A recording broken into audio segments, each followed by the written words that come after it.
രണ്ടാമത്തെ match number 46 Chennai versus Sunrisers Hyderabad. കളി നടക്കുന്നത് ചെന്നൈയിലാണ്. സോ സൺറൈസേഴ്സ് ഹൈദരാബാദിൻ്റെ ഏറ്റവും വലിയൊരു പ്രശ്നം എന്ന് വെച്ച് കഴിഞ്ഞാൽ അത്യാവശ്യം നല്ല ടീമാണ്, ഭയങ്കര എക്സ്പ്ലോസീവ് ബാറ്റ്സ്മാനുള്ള ടീമാണ്.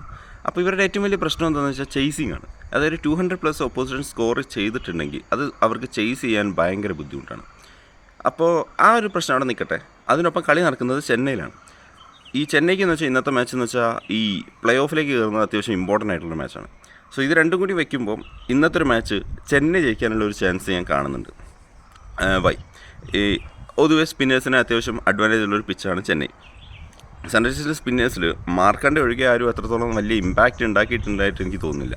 അപ്പോൾ അതുകൊണ്ട് തന്നെ ഉണ്ട്. പിന്നെ നടരാജന് അവരുടെ ഹോം എന്നുള്ള രീതിയിലൊരു അത്യാവശ്യം ഒരു എഫക്റ്റീവ് ഉള്ളൊരു പിച്ചായിരിക്കാം.